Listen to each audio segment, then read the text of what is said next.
The subject which I am about to approach is one having certain obvious difficulties, because it is outside the usual horizon of Masonic literature and requires therefore to be put with considerable care, as well as with reasonable prudence. Moreover, it is not easy to do it full justice within the limits of a single lecture.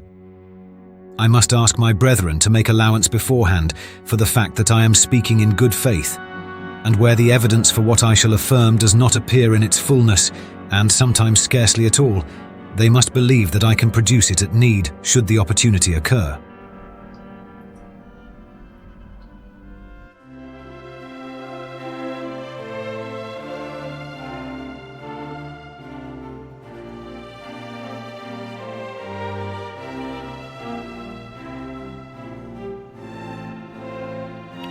Good evening, and welcome to tonight's presentation from the Quarries, an archive of Masonic lore.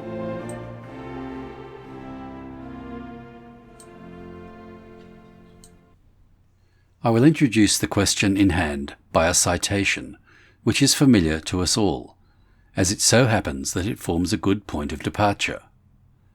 But, as we are not all operative Masons, but rather free and accepted or speculative, we apply these tools to our morals. With certain variations, these words occur in each of the craft degrees, and their analogies are to be found in a few subsidiary degrees, which may be said to arise out of the craft, as for example, the honourable degree of Mark Master Mason.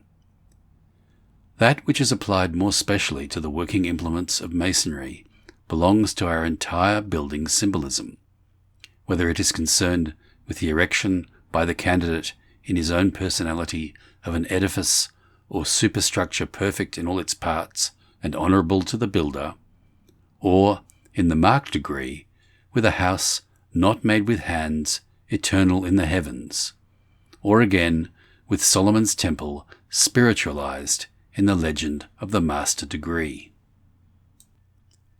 A system of morality. It comes about in this manner that Masonry is described elsewhere as a peculiar system of morality veiled in allegory and illustrated by symbols. I want to tell you, among other things which call for consideration, something about the nature of the building, as this is presented to my mind, and about the way in which allegory, symbols, and drama all hang together and make for one meaning. It is my design also to show that craft Masonry incorporates three less or more distinct elements, which have been curiously interlinked under the device of symbolical architecture. That interlinking is to some extent artificial, and yet it arises logically, so far as the relation of ideas is concerned. There is, firstly, the candidate's own work, wherein he is taught how he should build himself. The method of instruction is practical within its own measures, but as it is so familiar and open, it is not, properly speaking, the subject matter of a secret order. There is, secondly, a building myth, and the manner in which it is put forward involves the candidate taking part in a dramatic scene, wherein he represents the master builder of Masonry. There is, thirdly, a Masonic quest, connected with the notion of a secret word communicated as an essential part of the master degree in building. This is perhaps the most important and strangest of the three elements, but the quest after the word is not finished in the third degree. The first degree. Let us look for a moment at the degree of entered apprentice, and how things stand with the candidate when he first comes within the precincts of the lodge. He comes as one who is worthy and well recommended, as if he contained within himself certain elements or materials which are adaptable to a specific purpose. He is described by his conductor as a person who is properly prepared. The fitness implied by the recommendation has reference to something which is within him, but not of necessity obvious or visible on his surface personality. It is not that he is merely a deserving member of society at large. He is this, of course, by the fact that he is admitted, but he is very much more, because Masonry has an object in view respecting his personality, something that can be established in him as a result of his fellowship in the brotherhood, and by himself. As a matter of truth, it is by both. The prepared state is, however, only external, and all of us know in what precisely it consists. Now the manner of his preparation for entrance into the lodge typifies a state which is peculiar to his inward position as a person who has not been initiated. There are other particulars into which I need not enter, but it should be remarked that in respect of his preparation he learns only the meaning of the state of darkness, namely that he has not yet received the light communicated in Masonry. The significance of those hindrances which place him at a disadvantage impede his movements, and render him, in fact, helpless. And thereafter he enters into a condition that is new and different, in which another kind of light is communicated, and another vesture is to be assumed, and, ultimately, another life entered. The meaning of initiation. In the first degree, the candidate's eyes are opened into the representation of a new world. He has put aside old things, has come into things that are new, and he will never pass out of the lodge as quite the same man that he entered. There is a very true sense in which the particulars of his initiation are in analogy with the process of birth into the physical world. I do not wish to press this view, because it belongs of right, in the main, to another region of symbolism, and the procedure in the later degrees confuses an issue which might be called clear otherwise in the degree of entered apprentice. It is preferable to say that he is penetrated by a fresh experience, and he sees things as they have never been presented to him before. The candidate is now to learn that there is another standard of values, and that he is to realize that their most important use is in the cause of others. Entered, passed, raised. The candidate is, however, subjected to personal experience in each of the craft degrees, and it calls to be understood thus. In the entered apprentice degree, it is because of a new life which he is to lead henceforth. In the Fellowcraft, it is as if the mind were to be renewed. But in the sublime degree of Master Mason, it is in order that he may fully enter into the mystery of death. The three technical and official words corresponding to the successive experience are entered, passed, and raised, their craft equivalents being apprentice, craftsman, and master, or he who has undertaken to acquire the symbolical and spiritualized art of building the house of another life, he who has passed therein into a certain point of proficiency, and, in fine, he who has attained the whole mystery. If I may use for a moment the imagery of Francis Bacon, Lord Verulam, he has learned how to effectuate in his own personality a new birth in time, to wear a new body of desire, intention, and purpose. He has fitted to that body a new mind and other objects of research. In fine, he has been taught how to lay it aside, and yet again he has been taught how to take it up after a different manner, in the midst of a very strange symbolism. Imperfect symbolism. Now it may be observed that in delineating these intimations of our symbolism, I seem already to have departed from the mystery of building with which I opened, but I have been actually considering various sidelights thereon. It may be understood further that I am not claiming to deal with a symbolism that is perfect in all its parts, however honourable it may be otherwise to the builder. In the course of such researches as I have been enabled to make into the instituted mysteries of different ages and countries, I have never met with one which was in entire harmony with itself. We must be content with what we have, just as it is necessary to tolerate the peculiar conventions of language under which the craft degrees have passed into expression, artificial and sometimes commonplace as they are. Will you observe once again at this stage how it is only in the first degree that the candidate is instructed to build upon his own part a superstructure which is somehow himself?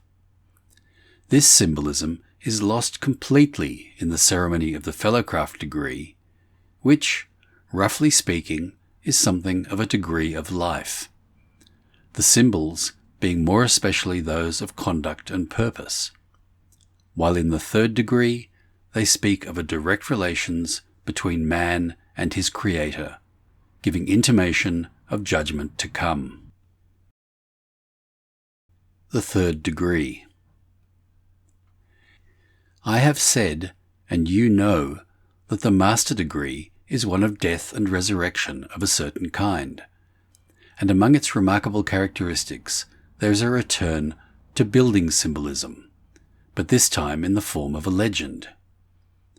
It is no longer an erection of the candidate's own house, the house of the body, house of the mind, and house of the moral law. The lesson which is drawn in the degree is a veil of something much deeper, and about which there is no real intimation. It is assuredly an instruction for the candidate that they must keep the secrets of the Masonic order secretly, but such a covenant has reference only to the official and external side.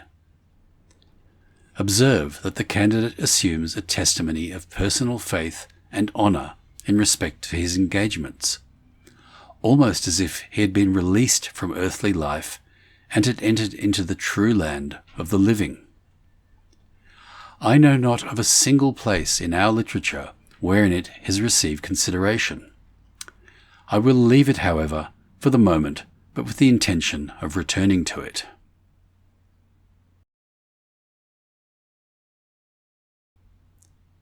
Part 2. It is obvious that something distinct from the express motives of Masonry has come to us in this idea of raising. The instituted mysteries of all ages and countries were concerned in the figuration, by means of ritual and symbolism, of new birth, a new life, a mystic death and resurrection, as so many successive experiences through which the candidate passed on the way of his inward progress from earthly to spiritual life, or from darkness to light. The ritual or Book of the Dead is a case in point. It has been for a long period regarded by scholarship as intimating the after-death experiences or adventures of the soul in the halls of judgment, and so forth. But there are traces already of the genesis of a new view, chiefly in the writing of Mr. W. Flinders Petrie, according to which some parts at least of this great text are really a rite of initiation and advancement, through which the candidates pass in this life.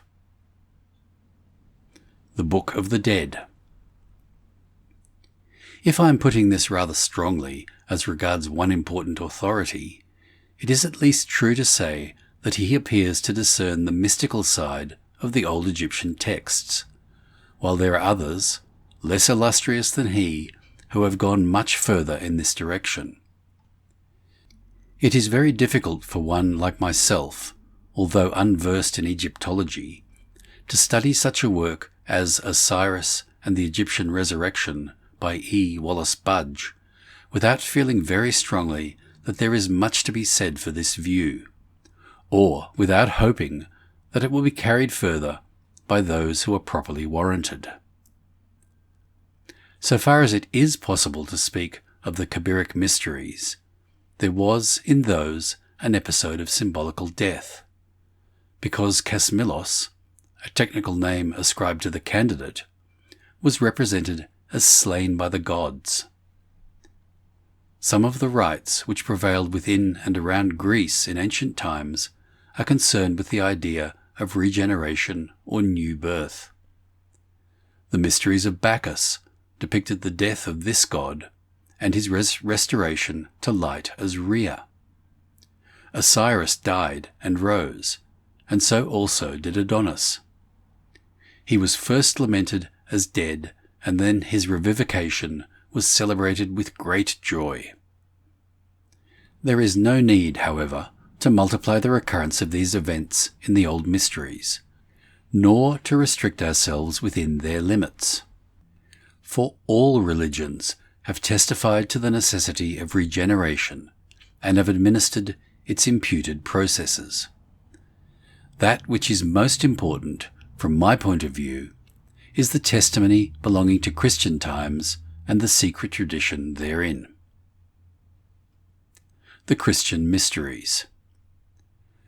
Of course, to speak of this, it is necessary to trend on subjects which at the present are excluded, and very properly so, from discussion in a craft lodge, when they are presented from a religious and doctrinal angle. I shall not treat them from that standpoint, but rather as a sequence of symbolism in the form of dramatic mystery, alluding slightly, and from a philosophical point of view only, to the fact that in certain schools they are regarded as delineating momentous experiences in the history and life of man's soul. That new birth which conferred upon the Eleusinian Mystae the title of regenerated children of the moon, so that each one of them was henceforth symbolically a son of the Queen of Heaven, born as a man originally and reborn in a divine manner, has its correspondence on a much higher plane of symbolism with the divine birth in Bethlehem, according to which a child was born and a son given, who, in hypothesis at least, was the Son of God, but son also of Mary, one of whose titles, according to Latin theology, is Queen of Heaven. The hidden life in Egypt and Nazareth corresponds to the life of the seclusion led by the Mystae during their period of probation between the lesser and greater mysteries. The 3 years of ministry are in analogy with the temple functions of the mystagogues. But lastly, in Egypt and elsewhere, there was the mystic experience of the pastos, in which the initiate died symbolically, as Jesus died upon the cross. The Christian symbolism says, descendit ad inferos, that is to say, he descended into hell. And in the entranced condition of the pastos, the soul of the postulant was held or was caused to wander in certain spiritual realms. But, in fine, it is said of Christ, tertia die resurrexit, on the 3rd day he rose again from the dead. So also the adept of the greater mysteries rose from the pastos in the imputed glory of an inward illumination. The mystical fact. There was a period not so long ago when these analogies were recognized and applied to a place of fabulous construction upon the central doctrines of Christian religion, just as there was a period when the solar mythology was adapted in the same direction. We have no call to consider these aberrations of a partially digested learning, but they had their excuses in their period. The point on which I would insist is that in the symbolism of the old initiations, and in the pageant of Christian mythos, there is held to be the accurate delineation of a mystical experience, the heads and sections of which correspond to the notions of mystic birth, life, death, and resurrection. It is a particular formula which is illustrated frequently in the mystic literature of the Western world. Long before symbolical masonry had emerged above the horizon, several cryptic texts of alchemy, in my understanding, were bearing witness to this symbolism and to something real in experience which lay behind it. In more formal Christian mysticism, it was not until the 16th century and later that it entered into the fullest expression. Now, that which is formulated as mystic birth is comparable to a dawn of spiritual consciousness. It is the turning of the whole life, motive in divine direction, so that at a given time, which is actually the point of turning, the personality stands symbolically between the east and the north, between the greatest zone of darkness and that zone which is the source of light, looking towards the light, and realizing that the whole nature has to be renewed therein. Mystic life is a quest of divine knowledge in a world that is within. It is the life led in this light, progressing and developing therein, as if a brother should read the mysteries of nature and science with new eyes cast upon the record, which record is everywhere, but more especially in his own mind and heart. It is the complete surrender to the working of the divine, so that an hour comes when proprium meum et teum dies in the mystical sense, because it is hidden in God. In this state, by the testimony of many literatures, there supervenes an experience which is described in 1,000 ways, yet remains ineffable. It has been enshrined in the imperishable books of Plato and Plotinus. It glimmers forth at every turn and corner of the remote roads and pathways of Eastern philosophies. It is in little books of unknown authorship, treasured in monasteries, and most of which have not entered into knowledge except within recent times. The place of darkness. The experience is in a place of darkness, where, in other symbolism, the sun is said to shine at midnight. There is afterwards that further state, in which the soul of man returns to the normal physical estate, bringing the knowledge of another world, the quest ended for the time being at least. This is compared to resurrection, because in the aftermath of his experience, the man is, as it were, a new being.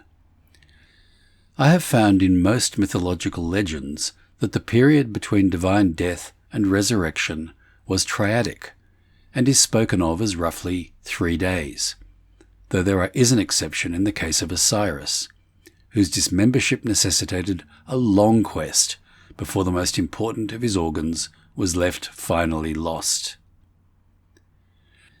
The 3 days are usually foreshortened at both ends. The first is an evening, the second a complete day, while the third ends at sunrise. It is an allusion to the temporal brevity ascribed in all literature to the culminating mystical experience. Operative Masonry. 2 things follow unquestionably from these considerations, so far as they have proceeded.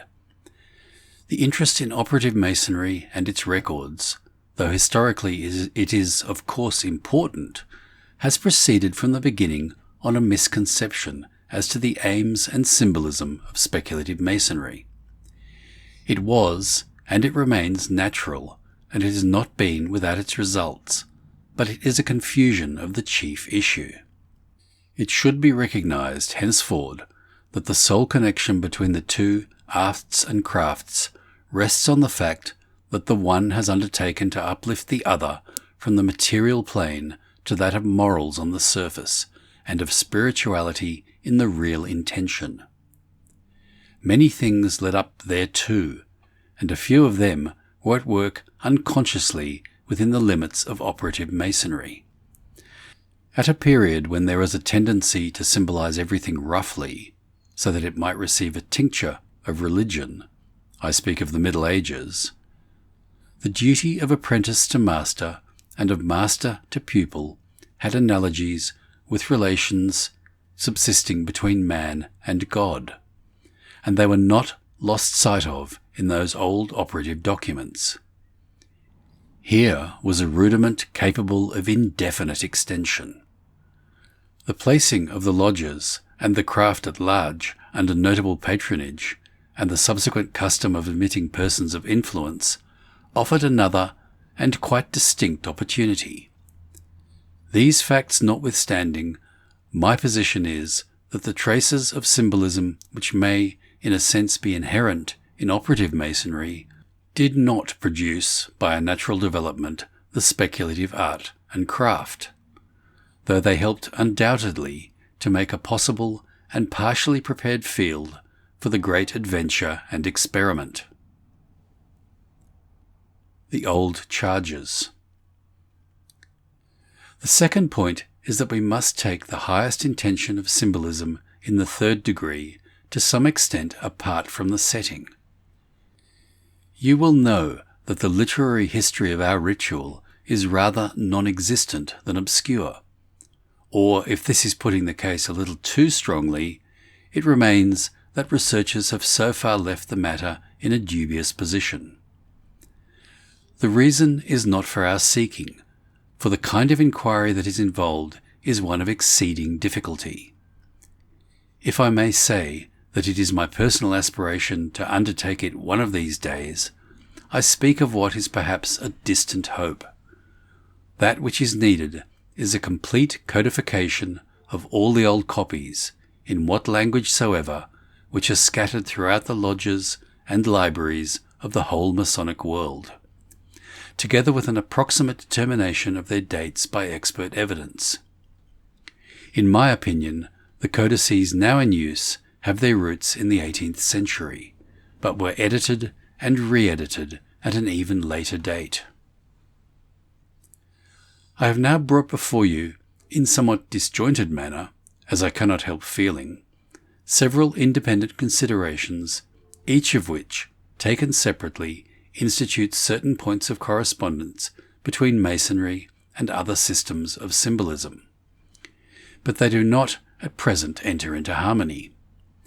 I will collect them as follows. 1. Masonry has for its object, under one aspect, the building of the candidate as a house or temple of life. Degrees outside the craft aspire to this building as a living stone in a spiritual temple meet for God's service. 2. Masonry presents also a symbolical sequence, but in a somewhat crude manner, of birth, life, death, and resurrection, which other systems indicate as a mystery of experience. 3. Masonry, in fine, represents the whole body of its adepti, as in search of something that has been lost, and it tells us how and with whom that loss came about. These are separate and independent lines of symbolism, though, as indicated already, they are interlinked by the fact of their incorporation in craft masonry, considered as a unified system. But the truth is that between the spiritual building of the first degree and the legend of Solomon's Temple, there is so little essential correspondence that one was never intended to lead up to the other. The symbolism of the entered apprentice degree is of the simplest and most obvious kind. It is also personal and individualistic. That of the master degree is complex and remote in its significance. It is, moreover, an universal mythos. I have met with some researchers of the mysteries who seem prepared to call it cosmic, but I must not carry you so far as this speculation would lead us, and I do not hold a brief for its defence. I am satisfied in my own mind that the third degree has been grafted on the others and does not belong to them. There has been no real attempt to weld them, but they have been drawn into some kind of working sequence by the exhortation which the worshipful master recites prior to the dramatic scene in the last master degree. To these must be added some remarks to the candidate immediately after the raising. The legend is reduced therein to the uttermost extent possible in respect of its meaning, though it is possible that this has been done of set purpose. Living stones. It will be seen that the three aspects enumerated above fall under two heads in their final analysis.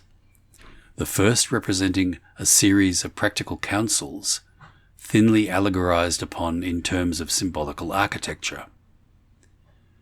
The candidate is instructed to work towards his own perfection under the light of Masonry.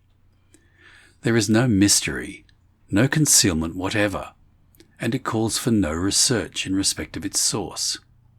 Its analogies and replicas are everywhere, more especially in religious systems. It is a reflection of the Pauline doctrine that man is, or may become, a temple of the Holy Spirit. But it should be observed in this connection that there is a rather important, though confusing mixture of images in the address of the worshipful master to the candidate, after the latter has been invested and brought to the east. It is pointed out to him that he represents the cornerstone of a building, as it might be the whole Masonic edifice. But he is immediately counselled to raise a superstructure from the foundation of that cornerstone, thus reversing the image. That of the cornerstone is like an externalization in dramatic form of an old Rosicrucian maxim belonging to the year 1629. Be ye transmuted from dead stones into living, philosophical stones. From my point of view, it is the more important side of the symbolism.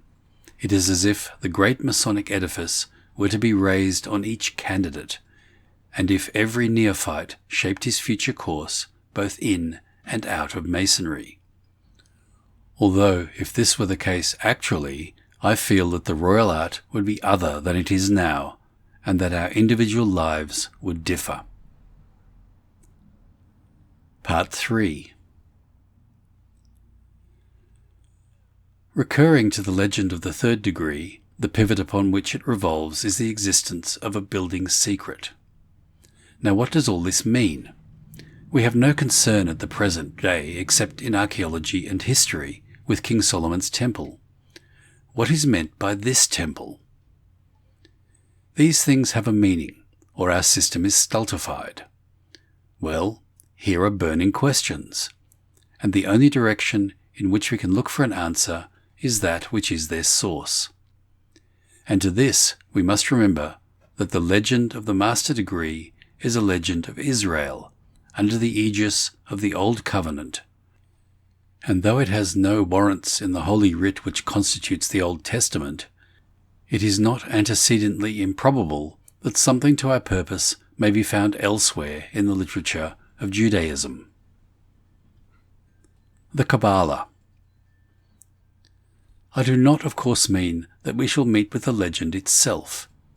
It would be interesting if we did, but not per se helpful, apart from explanation. I believe in my heart that I have found what is much more important, and this is the root matter of that which is shadowed forth in the legend, as regards the meaning of the temple. There are certain great texts which are known to scholars under the generic name of Kabbalah, a Hebrew word meaning reception or doctrinal teaching passed on from one to another by verbal communication. According to its own hypothesis, it enters into written records during the Christian era, but hostile criticism has been disposed to represent it as invented at the period when it was written. The question does not signify for our purpose, as the closing of the 13th century is the latest date that the most drastic view, now generally abandoned, has proposed for the most important text. We find therein, after what manner, according to mystic Israel, Solomon's temple was spiritualized. We find deep meanings attached to the two pillars. We find how the word was lost and under what circumstances the chosen people were to look for its recovery. It is an expectation for Jewish theosophy, as it is for the craft mason. It was lost owing to an untoward event, and although the time and circumstances of its recovery have been calculated in certain texts of the Kabbalah, there has been something wrong with the methods. The keepers of the tradition died with their faces towards Jerusalem, looking for that time. But for Judaism at large, the question has passed from the field of view, much as the quest is continued by us in virtue of a ceremonial formula, but cannot be said to mean anything for those who undertake and pursue it. It was lost owing to the unworthiness of Israel, and the destruction of the first temple was one of the consequences thereof. By the waters of Babylon, in their exile, the Jews are said to have remembered Zion, but the word did not come back into their hearts. And when the divine providence inspired Cyrus to bring about the building of the second temple and the return of all Israel into their own land, they went back empty of all recollection in this respect. The divine name. I am putting things in a summary fashion that are scattered up and down the vast text with which I am dealing, that is to say, Sefer HaZohar, the Book of Splendor. The word, to which reference is made, is the divine name, out of the consonants of which, He, Vav, He, Yod, we have formed Jehovah, or more accurately, Yahweh. When Israel fell into a state which is termed impenitence, it is said in the Zoharic symbolism that the Vav and the He final were separated. The name was dismembered, and this is the first sense of loss which is registered concerning it. The second is that it has no proper vowel points, those of the name Elohim being substituted, or alternatively the name Adonai. It is said, for example, my name is written YHVH and read Adonai. The epoch of restoration and completion is called, almost indifferently, that of resurrection, the world to come, the advent of the Messiah. In such day, the present imperfect separation between the letters will be put an end to, once and forever. It is also to this Cabalistic source, rather than to the variant accounts in the first book of Kings and in Chronicles, that we must have recourse for the important Masonic symbolism concerning the pillars. There is very little in Holy Scripture which would justify a choice of these objects as particular representatives of our art of building spiritualized. But, in later Kabbalism, in the texts called the Garden of Pomegranates and in the Gates of Light, there is a very full and complicated explanation of the strength which is attributed to the left hand and the right hand pillar. The Temple. As regards the temple itself, I have explained at length elsewhere after what manner it is spiritualized in various Kabbalistic and semi-Kabbalistic texts, so that it appears ever as the proportion of the height, the proportion of the depth, and the internal lateral proportions of the created universe, and again as part of the transcendental mystery of law which is at the root of the secret tradition in Israel. This is outside our subject, not indeed by its nature, but owing to limitations of opportunity. I will say only that it offers another aspect of a fatal loss in Israel, and the world which is commented on in the tradition. That which the temple symbolized above all things was, however, a house of doctrine. And as on the one hand the Zohar shows us how a loss and substitution were perpetuated through centuries, owing to the idolatry of Israel at the foot of Mount Horeb in the wilderness of Sinai, and illustrated by the breaking of the tables of stone on which the law was inscribed. So does speculative masonry intimate that the holy house, which was planned and begun after one manner, was completed after another, and a word of death was substituted for a word of life. The Builder. I shall not need to tell you that beneath such veils of allegory and amidst such illustrations of symbolism, the master builder signifies a principle and not a person, historical or otherwise. He signifies indeed more than a single principle, for in the world of mystic intimations through which we are now moving, the question, "Who is the master?" would be answered by many voices. But, generically, he is the imputed life of the secret doctrine, which lay beyond the letter of the written law, which the stiff-necked and disobedient of the patriarchal, sacerdotal, and prophetical dispensations contrived to destroy. According to the secret tradition of Israel, the whole creation was established for the manifestation of this life, which became manifested actually in its dual aspect when the spiritual Eve was drawn from the side of the spiritual Adam and placed over against him in the condition of face to face. The intent of creation was made void in the extent which is called the fall of man, though the particular expression is unknown in Scripture.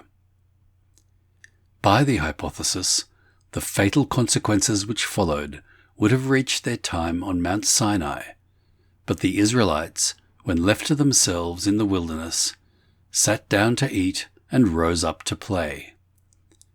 That which is concealed in the evasion of the last words corresponds to the state of Eve in paradise, when she had become infected by the serpent. To sum up as regards the sources, the lost word in Masonry is derived from a Cabalistic thesis of imperfection in the divine name Jehovah, by which the true pronunciation, that is to say, the true meaning, is lost. It was the life of the house of doctrine, represented by the temple planned of old in Israel.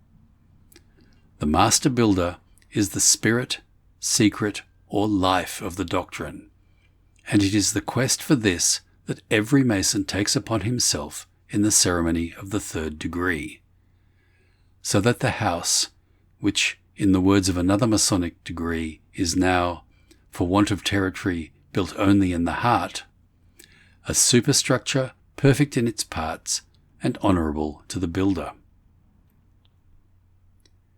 Craft Masonry.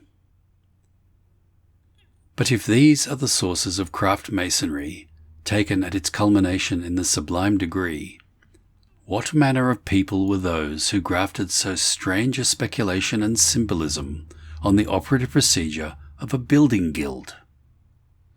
The answer is that all about that period which represents what is called the transition, during the 16th and 17th centuries, the Latin writing scholars were animated with zeal for the exposition of the tradition in Israel, with the result that many memorable and even great books were produced on the subject. Among those scholars were many great names, and they provided the materials ready to the hands of the symbolists. What purpose had the latter in view? The answer is that in Germany, Italy, France, and England, the zeal for Cabalistic literature among scholars had not merely a scholastic basis. They believed that the texts of the secret tradition showed plainly, out of the mouth of Israel itself that the Messiah had come. I trust that, amidst many imperfections, I have done something to indicate a new ground for our consideration, and to show that the speaking mystery of the opening and closing of the third degree and the legend of the master builder come from what may seem to us very far away, but yet not so distant that it is impossible to trace them to their source. For a deep dive into the history, philosophy, and traditions of Freemasonry, subscribe to From the Quarries. You will find hundreds of lectures, presentations, shorts, and other Masonic works written by Freemasons for Freemasons. Visit fromthequarries.com or YouTube at From the Quarries.